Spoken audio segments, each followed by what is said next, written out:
केवल शिव पुराण नहीं, अजामिल की कथा कहती है। अजामिल भगवान के भजन में लगा रहता था, अजामिल भगवान की भक्ति करता था, अजामिल भगवान नारायण का स्मरण करता था। भजन करते करते करते करते करते करते अजामिल एक बार मंदिर से निकल कर जा रहा था, किसी वेश्या के भवन के सामने से निकल गया।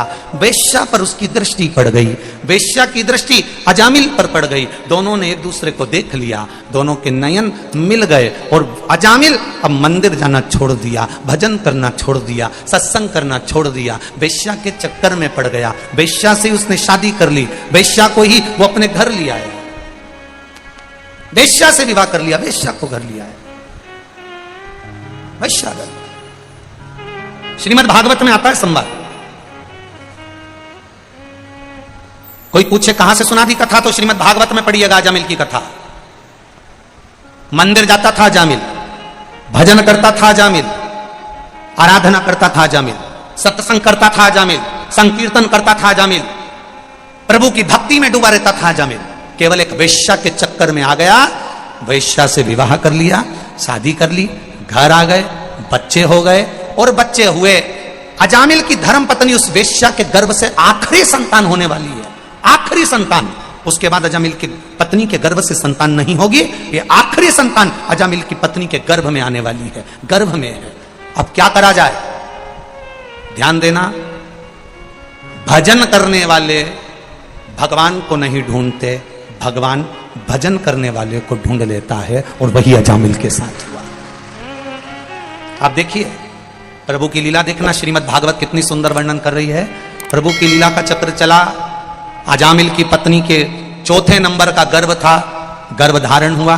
वेश्या का जब चौथा गर्भ था, अजामिल की पत्नी का जब चौथा गर्भ था, तब कुछ संत अजामिल के नगर में आ गए। बहुत भूख लगी है, कहीं भोजन मिल सकता है, बहुत भूख लगी है, कहीं भोजन मिल सकता है,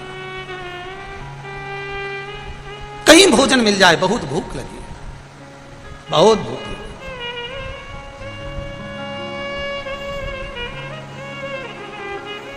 बहुत भूख लग रही है, कहीं भोजन मिल सकता है। कितना कितना पुकारा है, कितना।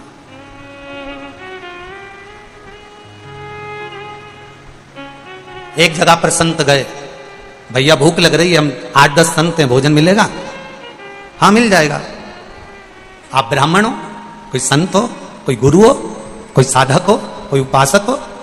नहीं नहीं नहीं नहीं, हम ब्राह्मण नहीं है। क्या आपके गांव में कोई ब्राह्मण का घर है? आपके गांव में कोई ब्राह्मण का घर है? तब गांव के लोग हंसकर बोले, हमारे गांव में एक ही ब्राह्मण का घर है, वो है अजामिल का। पर अजामिल तो ब्राह्मण है, पर उसकी धर्म पत्नी वेश्या है, जिस वेश्या से उसने शादी कर ली है। तो इतने में संतों ने कह दिया, उस वेश्या ने ब्राह्मण से शादी करी तो वो वेश्या नहीं रही, वो ब्राह्मणी हो गई है, इसलिए हम उसके घर में जाकर हम भोजन पाएंगे। और सारे संत ब्राह्मण के घर चले गए, आवाज लगाई, अजामिल अजामिल अजामिल अजामिल। अजामिल दौड़ कर बाहर आया, भगवान क्या बात है, आज इतने सारे संत मेरे यहां आए, क्या बात है, बोलिए क्या दूं मैं आपको? अजामिल बहुत भूख लगी है। अजामिल ने कहा, मैं ब्राह्मण जरूर हूं, परंतु मेरी धर्म पत्नी वेश्या है। संतों ने कहा, ब्राह्मण से शादी कर कर ब्राह्मणी हो गई, कोई बात नहीं, उससे कहो भोजन बनाएगी और हम खाएंगे। अजामिल ने कहा, मैं भोजन तो बनवा दूंगा और भोजन खिलवा भी दूंगा, मना नहीं है, पर देने के लिए दक्षिणा नहीं है मेरे पास। नहीं तो संत जब भोजन करने के बाद उठकर जाते हैं तो कहते हैं कि लाओ जरा दक्षिणा दो। अब तुम कहो कि दक्षिणा दो, तो मैं कहां से देने वाला, मेरे पास में दक्षिणा नहीं। संतों ने कहा, हमको दक्षिणा नहीं चाहिए, पक्का पक्का, 1 रुपया भी नहीं दूंगा, मत देना, तू भोजन करा दे। अजामिल ने अंदर जाकर अपनी धर्म पत्नी से कहा, सुनो संत आए हैं, भोजन बनाओ। अजामिल की पत्नी ने भोजन बनाया, भोजन कराया। कराने के बाद ब्राह्मण जैसे भोजन करके उठे, उठते से ही अजामिल से बोले, अजामिल अब दक्षिणा दो। अजामिल ने कहा, मैंने आपको कहा था कि मैं दक्षिणा नहीं दूंगा, मेरे पास देने के लिए नहीं है, मैं आपको दक्षिणा नहीं दे सकता। अजामिल, दक्षिणा तो देना पड़ेगा, मेरे पास में 1 रुपया भी नहीं है संतों, मैं तुम्हारे चरण पड़ता हूं, मेरे पास दक्षिणा देने के लिए नहीं। संतों ने कहा अजामिल हमें धन की दक्षिणा नहीं चाहिए, अजामिल हम तो केवल तुमसे एक वचन मांगना चाहते हैं। कौन सा वचन? अजामिल बस इतना कर देना, वचन दो कि तुम्हारी धर्म पत्नी के गर्भ से जो संतान होगी उसका नाम तुम नारायण रख दोगे, बस इतनी सी दक्षिणा दे दो, बस बहुत। अब देखो भगवान के भजन करने वाले को भगवान टॉर्च लेके भी ढूंढ लेता है। अजामिल के पास संत भेज दिए, संतों ने दक्षिणा में नारायण नाम मांग लिया। अजामिल ने विचार करा बेटे का नाम कुछ भी रखूंगा, नारायण धर दूंगा। बेटे का नाम नारायण रख दिया, नारायण रखा। बच्चा बड़ा हुआ, ले नारायण रोटी खा, ले नारायण पानी पी, ले नारायण सो जा, नारायण इधर आ, नारायण इधर आ, नारायण नारायण नारायण नारायण नारायण नारायण के तारिया। आखिरी में यमदूत बंदी बनाने आ गए, तब इसने अपने छोरे को बुलाया, नारायण जल्दी आ। अब वो नारायण तो नहीं आया, पर वो नारायण तुरंत आकर खड़ा हो गया। ये शिव तत्व है, वो नहीं आया, वो आकर खड़ा। और अंत समय प्रभु आना पड़ेगा, वचन दिया तो निभाना पड़ेगा। आए ना आए प्रभु कुटुंब कबीरा, अंत समय प्रभु आना पड़ेगा। अब वो नारायण नहीं आया, पर वो नारायण आ गया। अर्थात भगवान ने अजामिल गलत रास्ते पर चला गया था, अजामिल गलत मार्ग पर चला गया था, अजामिल वेश्या के संग पड़ गया था, तो भी भगवान ने मन में सोचा इसने बचपन में मेरा भजन करा, इसने जवानी में मेरा भजन करा, अब बिगड़ गया, कोई बात नहीं, फिर पकड़कर अपनी ओर ले जाता हूं। और भगवान ने संतों को भेजकर अजामिल के बेटे का नाम नारायण रखकर उसको वापिस बैकुंठ पहुंचा दिया। ऐसा होता है भगवान, जिसने एक बार बचपन में, जवानी में, अधेड़ी में, बुढ़ापे में जिसने देवादिदेव महादेव को जल चढ़ाया है, शिवालय तक गया है, शंकर के मंदिर तक गया है, शिव महापुराण तक गया है, बाद में भले उसने जाना छोड़ दिया, पर मेरे महादेव ने उसका दरवाजा नहीं छोड़ा, उसके दरवाजे जाता रहा है। मेरा महादेव उसके द्वार तक आता रहा है, वो भले छोड़ दिया।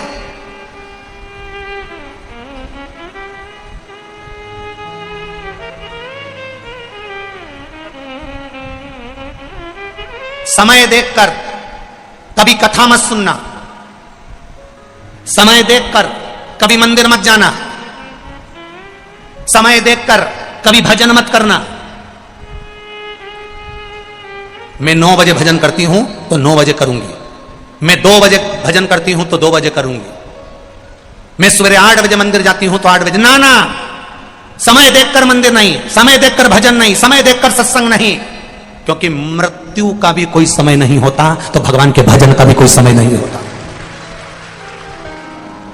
मौत का कोई समय नहीं है, मृत्यु का कोई समय नहीं है। कब अटैक आ गया चले गए, कब शुगर बढ़ गई चले गए, कब बीपी बढ़ गया चले गए, कब घबराहट हुई चले गए। जीवन का किसका ठिकाना?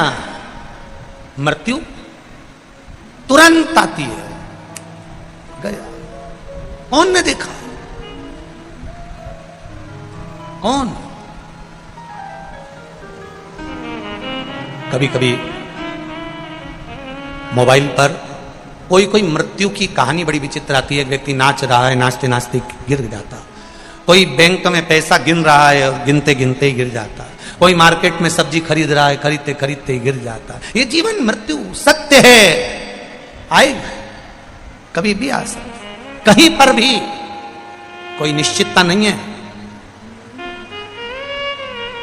कई लोग कहते हैं हम तो बद्रीनाथ नहीं जाए भैया, बहुत ठंड पड़े दादा, गाड़ी भी सही नहीं चले दादा, खूब खाई, खूब कीचड़, खूब रोड खराब, मर गए तो सारा गांव का लोग गया, ये डर के मारे नहीं गई, और मालूम पड़े बाथरूम में नहा के बाहर आ रही थी, पैर पोछनी पे पांव फिसला, ने नीचे भड़ी की, ने यहां लगी, ने गई, और वो 10 गए थे, आराम से आ गए।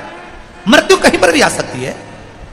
राजा परीक्षित को कांच के महल में बंद कर रख दिया था कि तक्षक नाग नहीं आएगा, अनार के रस के गिलास में पेंदी में चिपक कर चले गया, मृत्यु आई। बस उस परमात्मा से कहना, हे नारायण, हे भोलेनाथ, मेरे त्रिकालदर्शी, मेरे कृष्णा, मेरे राम, मेरे गोवर्धन नाथ, मेरे श्री जी बाबा, मेरे सांवरिया सेठ, हे मेरे ठाकुर, हे मेरे शंभू, हे मेरे विश्वनाथ, हे मेरे सोमनाथ, इतनी कृपा जरूर करना मेरे भोलेनाथ। जैसे बच्चा आता है, किसी का जन्म होता है तो 9 महीने पहले मालूम पड़ जाता है कि ये आने वाला है। आपसे निवेदन भोलेनाथ, आने की सूचना जैसे 9 महीने पहले दे देते हो, जाने की सूचना 9 मिनट पहले भी दे दोगे तो मैं राम कह लूंगा, बस इतनी कृपा कर देना। आने की सूचना तुम 9 महीने पहले दे देते हो कि 9 महीने पहले सूचना मिल जाती है कि ये आने वाला है। जाने की सूचना 9 मिनट पहले दे दोगे तो मैं राम कह लूंगा, कृष्ण कह लूंगा, शिव कह लूंगा और मैं चला जाऊंगा। पर सूचना नहीं मिल पाती, हमें मालूम नहीं पड़ पाता कि मृत्यु कब लिखी है, कहां लिखी, कैसे लिखी है, कैसे लिखी है।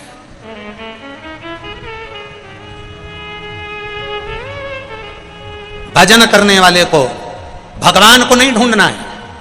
मेरी माताओं, मेरे भाई, आप शंकर जी के मंदिर जाते रहो, शिव मंदिर में जाते रहो, लोटा भर के जल चढ़ाते रहो, शिव की आराधना करते रहो, शिव तत्व को जानते रहो। दुनिया के लोग भले ताने देंगे, ये चल दी सियोर वाला महाराज की चेली, जबरदस्ती में चक्कर में पड़ी है वह सियोर वाला महाराज के। खूब लोग ताना देंगे, गाली देंगे, अपशब्द कहेंगे। मीराबाई को नहीं छोड़ा, नामदेव जी को नहीं छोड़ा, तुका राम जी के नहीं छोड़ा, रामकृष्ण परमहंस के नहीं छोड़ा, चैतन्य महाप्रभु को नहीं छोड़ा, श्रीमद वल्लभाचार्य जी को नहीं छोड़ा, रामानुजाचार्य जी को नहीं छोड़ा, निम्बाकाचार्य जी को नहीं छोड़ा। दुनिया के जितने संत साधु सन्यासी तपस्वी साधक उपासक प्रहलाद ध्रुव कर्मा मीरा जैसे हुए, उनको दुनिया के लोगों ने ताने देने से नहीं छोड़ा। तो बेटमा वाली तुम्हें कोई छोड़ेगा? कौन छोड़ेगा? करो। जो जितना ज्यादा ताना दे तुम उतनी जोरदार खजूर की चोटी बनाओ। और खजूर की चोटी ऐसी, खजूर की चोटी देखेंगे, देखिए ऐसी 3 बट लेके यूज बना के यूज खोसे और इधर से लगा के इधर खोसे और बढ़िया बना के चोटी मोटी बढ़िया बिंदी मिंदी लगा के सुरमा मुरमा लगा के जो ज्यादा बोले उसके सामने से और इठला के जा, आग लगे बस्ती में अपन रो मस्त। उतने जोरदार तरीके से बाबा के पास जा बोल बोलो। अब सौंप दिया इस जीवन का सब भार तुम्हारे हाथों में, हे हार तुम्हारे हाथों में, सब कुछ मेरे बाबा के हाथ। कहे दुनिया के लोग, गाली दें दुनिया के लोग, अपशब्द कहें दुनिया के लोग, ताना दे दुनिया के लोग, जितनी जितनी ठोकर लगेगी, जितना जितना ठोकर लगेगी, जितना जितना अपशब्द कहा जाएगा, जितना जितना ताना दिया जाएगा, जितनी जितनी गाली दी जाएगी, जितना जितना अपशब्द कहा जाएगा, उतने उतने सोने को जितना जितना तपाओगे वो उतना निखरता चले जाएगा। आप निखरते जाओ। वो तपा है, वो गालियां दे, वो अपशब्द कहे।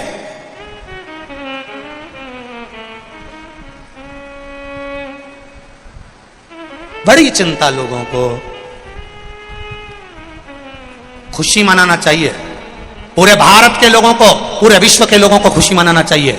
जिन शंकर जी के मंदिर में कोई नहीं जाता था, जिन शंकर जी के मंदिर के ताले नहीं खुलते थे, सवेरे पंडित जी जाकर अकेले आरती करते थे, बंद कर कर शाम को आरती करने जाते थे, जिन मंदिर में कोई जाता नहीं था, आज उन शिवालय में दिन रात भीड़ बड़ी पड़ी हुई है। इसकी खुशी सनातन धर्म को होना चाहिए, इसकी प्रसन्नता पूरे सनातन धर्म को होना चाहिए।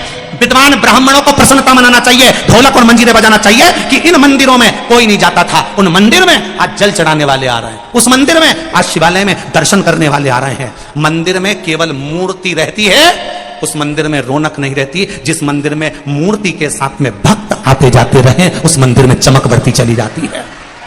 मंदिर में धन से मूलता मत रखो कि मंदिर में 10 रुपए चढ़ेगा कि 5 रुपए चढ़ेगा कि कोई चढ़ा रिया कि नहीं चढ़ा रिया। भले 1 रुपया मंदिर में ना चढ़ाए, पर मंदिर में भक्त जरूर आए। अगर मंदिर में भक्त आएगा और भगवान उसकी झोली भर जाएगा तो वो मंदिर में भी 4 चांद लगा जाएगा। पहले आन दो, मंदिर के अंदर प्रवेश करने दो, मंदिर के अंदर प्रवेश तो करे पहले वो, मंदिर के अंदर आए तो पहले वो।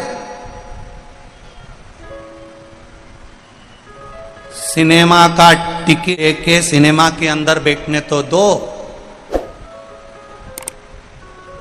जान दो पहले। बैठेगा, पहुंचेगा, देखेगा, फिर ही तो जाएगा।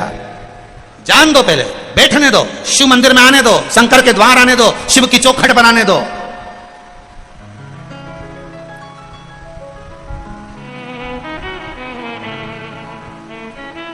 एक पत्र आया, देखिए, विश्व हिंदू परिषद बजरंग दल बेटमा प्रखंड। विश्व हिंदू परिषद बजरंग दल बेटमा प्रखंड, गुरुजी हम आपका सम्मान करना चाहते हैं केवल इसी बात के लिए कि जो मंदिर खाली पड़े थे, हमने सारी दुनिया के लोगों ने पूरी जान झोंक दी थी लोगों को मंदिर तक पहुंचाने के लिए, पर मंदिर तक नहीं पहुंच पाते थे। पर ऐसी अलख जगी कि पूरा राष्ट्र आज मंदिरों के अंदर जाकर बैठा हुआ है। यह राष्ट्र है। मैं विश्व हिंदू परिषद बजरंग दल बेटमा को बहुत बहुत साधुवाद देता हूं, धन्यवाद देता हूं कि आपकी भक्ति बड़ी प्रबल है, आपने विश्वास रखकर ये बात लिखकर भेजी। बहुत बहुत साधुवाद पूरे विश्व हिंदू परिषद बजरंग दल को, बहुत बहुत साधुवाद। एक विश्वास, आपकी जागरूकता, पहुंचो शिव के मंदिर तक, शिव के शिवालय तक जाइए, दिल की बात कहने के लिए जाइए, दिल की बात।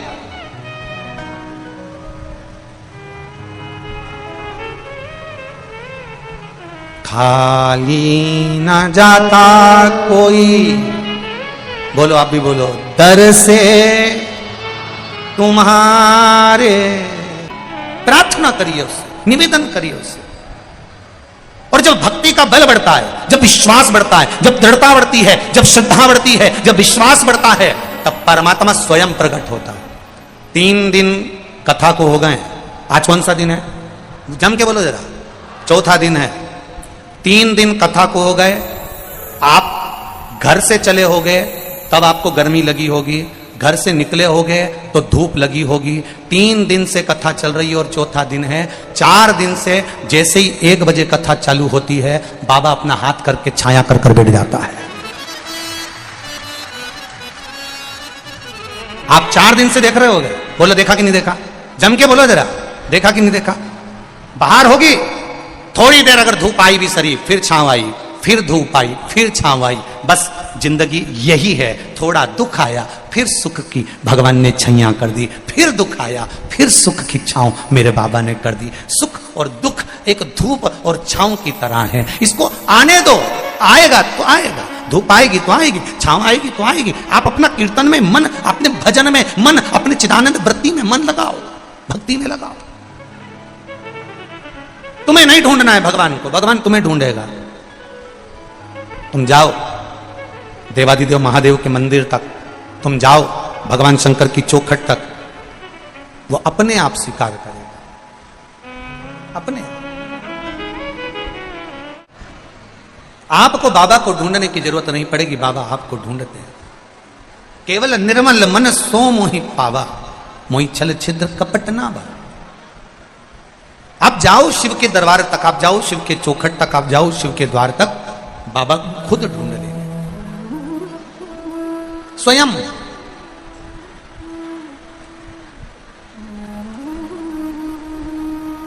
अपनी भक्ति के बल को बढ़ाना पड़ेगा हमको। दुनिया ताने देगी, दुनिया गाली देगी, दुनिया अपशब्द कहेगी, फिर भी आपका विश्वास नहीं डिगना चाहिए, आपका भरोसा नहीं टूटना चाहिए। माता पार्वती मैया का जो अवतार हुआ, ये माता सती, दक्ष प्रजापति की कन्या माता सती, जो शिव जी के साथ में ब्याहीन थी, और विवाह होने के बाद माता सती को भगवान देवादिदेव महादेव लेकर कुंभज बाबा के आश्रम में, शिव महापुराण की कथा कह रही है कि कुंभज बाबा के आश्रम में माता सती को लेकर गए, अगस्त बाबा के यहाँ ले जाकर, कुंभज बाबा के यहाँ ले जाकर अगस्त ऋषि के यहाँ कथा को सुनने बैठे।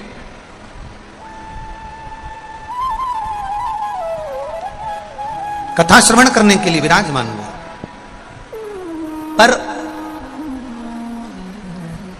कथा में मन महादेव जी का लगा, सती मैया का नहीं लगा। थोड़ा सा ध्यान देना इस कथा पर।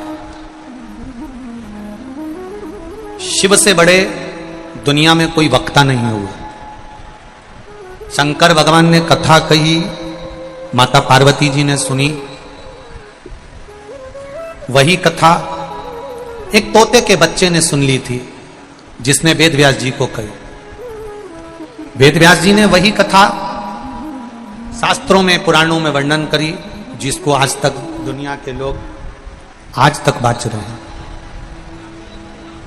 आज तक बाच रहे हैं। शिव जी जैसा कोई वक्ता नहीं। और शिव महापुराण की कथा कह रही है, भगवान शंकर का संवाद कर रहा है, शिव जी जैसा वक्ता नहीं और शिव जी जैसा कोई श्रोता नहीं। चंचुला देवी का पति बिंदु प्रेत योनि में चले गया। चंचुला देवी का पति बिंदु जब प्रेत योनि में चले गया, तब चंचुला देवी ने देवाधिदेव महादेव से प्रार्थना करी कि मुझे कथा करवाना है शिव महापुराण की, और कोई जजमान नहीं मिल रहा। इस कथा का कोई जजमान नहीं है।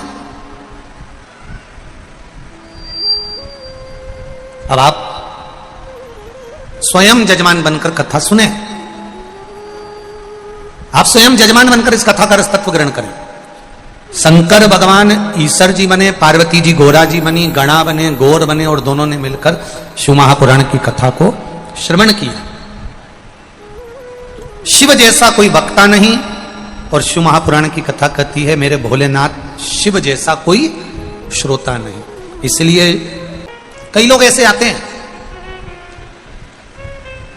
कथा में, कई लोग ऐसे मिलेंगे जो कथा में जाकर बैठते जरूर हैं, कथा सुनने बैठते जरूर हैं, कथा में पहुंचते जरूर हैं, कथा श्रवण करने के लिए जाते जरूर हैं, पर उनका मन, उनका चित्त, उनकी वृत्ति, उनका हृदय, उनके श्रवण कथा में नहीं पहुंच पाते। पहुंच जरूर गए पर मन नहीं लग पाया। सती मैया काम बैठी है शिव पुराण सुनने के लिए, सती मैया बैठी है गुम्बज बाबा के पास कथा सुनने के लिए, पर सती का मन नहीं लगा। सती ने क्या मन में सोचा? माता सती ने विचार करा मेरे पति भी मुझको कहां लेकर आए। विवाह होने के बाद तो लोग लेकर जाते हैं अपनी धर्म पत्नी को कहीं घुमाने के लिए, और मेरे पति लेकर आए कथा सुनाने के लिए। इससे तो अच्छा है मेरा ये शरीर जलकर भस्म हो जाए तो अच्छा। सती मैया ने जो सोचा, शंकर भगवान कुंभज ऋषि के चेहरे को देखकर पहचान गए। कुंभज बाबा से शिव जी ने पूछ लिया आप मुस्कुरा क्यों रहे हो? कुंभज बाबा ने कहा सती कथा सुनते सुनते अपने मन में कुछ मांग रही है। शिव जी ने पूछा कथा सुनते सुनते अगर कुछ मांगा जाए तो पूरा होता है? होता है, बिल्कुल होता है। तो सती ने जो मांगा वो होगा, होगा तो मैं भी कुछ मांग लूं, मांग लो। शंकर भगवान भी ध्यान लगाकर बैठ गए कथा सुनते सुनते। अब कुंभज बाबा से पूछा भोलेनाथ जी ने कि सती ने क्या मांगा और मैंने क्या मांगा, तो कुंभज बाबा ने कह दिया सती ने सोचा जलकर भस्म हो जाऊं तो अच्छा, और आपने सोचा कहीं से राम का दर्शन हो जाए तो अच्छा। दोनों को वही की वही होगा। सती मैया जलकर भस्म हुई और शंकर भगवान को राम जी का दर्शन हुआ। जो मांग एक पत्र आया देखिए, मैं छबिल चंद ददीच चुरू राजस्थान से हूं। आप लोग भी पत्र पढ़िएगा साथ में। गुरुजी शिव महिमा का मैं क्या बखान करूं? गुरुजी शिव जी की महिमा का क्या मैं बखान करूं? मेरे सारे रास्ते बंद हो गए थे, मैं बहुत दुखित हो चुका था, और यह सोचकर कि अब जो करेगा मेरा भोलेनाथ करेगा। मेरा सहारा सिर्फ मेरा भतीजा था, मेरे को लड़का नहीं है, केवल भतीजा है। इसलिए मैंने भोले बाबा को प्रार्थना करते हुए कहा कि मैं जब तक लगातार तेरी शिव पुराण की कथा सुनूंगा जब तक कि मेरे भतीजे की नौकरी नहीं लग जाती। गुरुजी संतान नहीं है, केवल भतीजा है, और उसकी भी कोई गवर्नमेंट जॉब नहीं है। यही आस लेकर मैं कथा में आकर बैठ जाता हूं, कथा सुनता हूं। जब तक मेरे भतीजे की नौकरी नहीं लग जाती तब तक मैं कथा नहीं छोड़ूंगा, हर कथा में जाऊंगा। और गुरुदेव मैं व्यासपीठ के सामने बैठकर कथा सुनता हूं, हर कथा में पहुंच जाता हूं।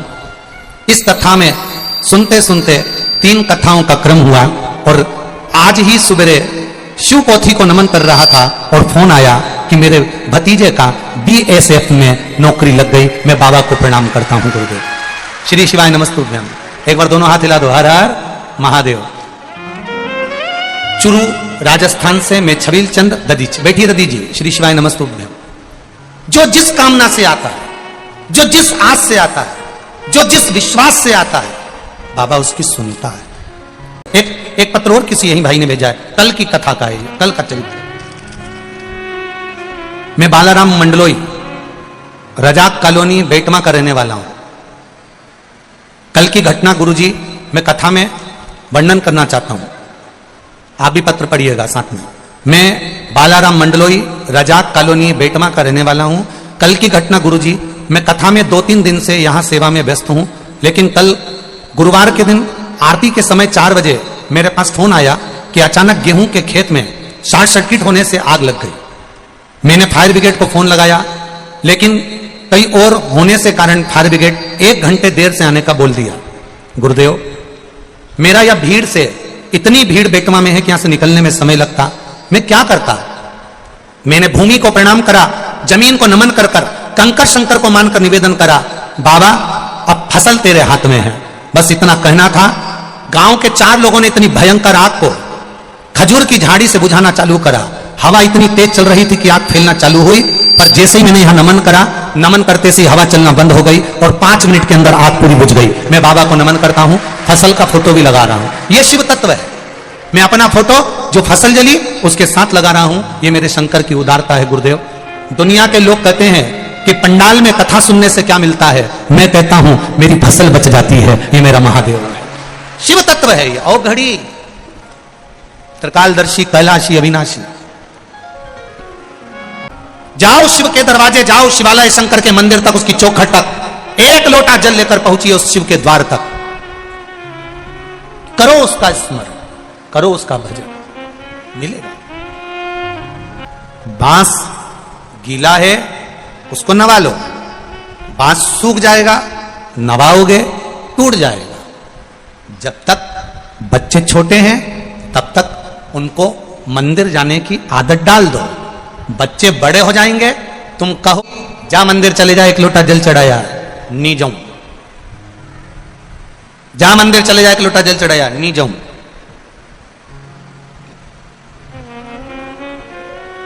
नहीं जाएंगे, छोटे हैं। छोटा सा लोटा हाथ में पकड़ा दो, छोटा सा लोटा, छोटा सा जल का पात्र हाथ में। बच्चे से कहो सामने मंदिर है, सिद्धनाथ बैठे हैं। हिमालय राज के यहां मीनावती के गर्भ से माता पार्वती का प्रागट्य हो गया। मां पार्वती का जब प्रागट्य हुआ, माता मीनावती के गर्भ से मां पार्वती जब जन्म ले ली, देवऋषि नारद ने आकर उनका गुणगान कर दिया। उनका ग्रह देवऋषि नारद ने बता दिया। देवऋषि नारद ने कहा, इनका जो पति होगा वो भस्मधारी होगा, जटाजूट बांधने वाला, मृग चर्म पहनने वाला, नागों की माला लपेटने वाला, नग्न वेशधारी होगा। सुनकर मैनावती को अच्छा नहीं लगा। मैनावती की आंख में जल भर गया। मेरी बेटी का भाग्य ऐसा है,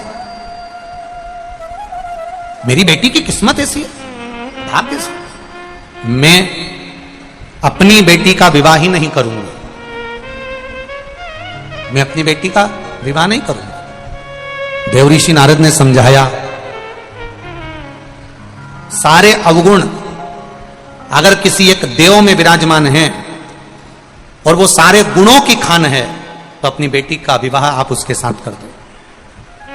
आप पार्वती को कहो शंकर भगवान की भक्ति में डूबी रहे, अपने आप मेरा देवादिदेव महादेव उसको संभाल ले। अब पिपलाद शिव महापुराण की कथा का ये वाला संवाद आज तक कथा में नहीं आया। ये ब्रह्म पुराण का संवाद है, ब्रह्मवेत्ता पुराण का। इसको जरा सा ध्यान से सुनना आप। अभी तक ये संवाद नहीं आया, इतनी कथाएं बाची उसमें ये संवाद नहीं पहुंचा है। ये पिपलाद शिव महापुराण की कथा में ये संवाद दधीची के ऋषि के माध्यम से आया।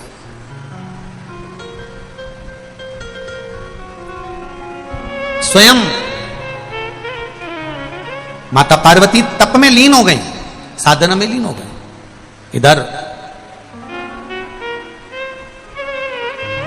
ऋषि अथर्व जी ने दधीची ऋषि को ज्ञान देते हुए कहा कि पर पीड़ा को अपनी पीड़ा समझो,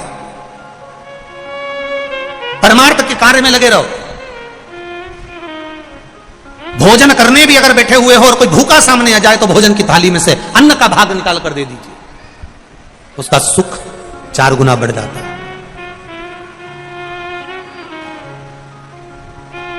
महाराज ऋषि अथर्व ने जब दधीची ऋषि से अपने दिल की बात कहना प्रारंभ करी, तो दधीची ऋषि ने एक प्रश्न अपने पिता के सामने रख दिया। दधीची ऋषि ने पिता के सामने अथर्व ऋषि के सामने एक प्रश्न रखा, पिताजी मेरे मन का एक संशय है, वो मैं मिटाना चाहता हूं। क्या संशय है तुम्हारे मन का? केवल संशय इतना सा है पिताजी, क्या हम जब किसी पर दया करते हैं, किसी पर करुणा करते हैं, किसी की सहायता करते हैं, तो दुनिया के लोग कहते हैं कि दया ही दुख का कारण होती है। कई लोग कह देते हैं कि किसी का हमने साथ दिया और उसी ने धोखा दे दिया, किसी को हमने आगे बढ़ाया उसी ने टांग खींच कर पीछे कर दिया, हमने किसी को थोड़ा सा साथ दिया उसने हमारी ही बुराई करना प्रारंभ कर दी, हमने किसी का साथ दिया उसने हमको धोखा दे दिया। तो दुनिया के लोग कहते हैं, दधीचि ऋषि अपने पिता अथर्व ऋषि से कह रहे हैं कि दया क्या दुख का कारण होती है? अथर्व ऋषि ने कहा ये दुनिया ने बना रखा है कि दया दुख का कारण होती है, ऐसा नहीं होता। जिसके ऊपर तुमने दया करी है, जिसके ऊपर तुमने करुणा करी है, जिसके ऊपर तुमने अपना प्रेम दिया है, करुणा दी है, दया करी है, वात्सल्यता दी है, वो कभी खाली नहीं जाता। अथर्व ऋषि कह रहे हैं तुम्हारे द्वारा की गई करुणा, दया, प्रेम, वात्सल्यता, करुणता एक ना एक दिन तुम्हारे सामने आकर खड़ी हो जाती है, निश्चित है। अब दो संवाद हैं इसमें, दो संवाद।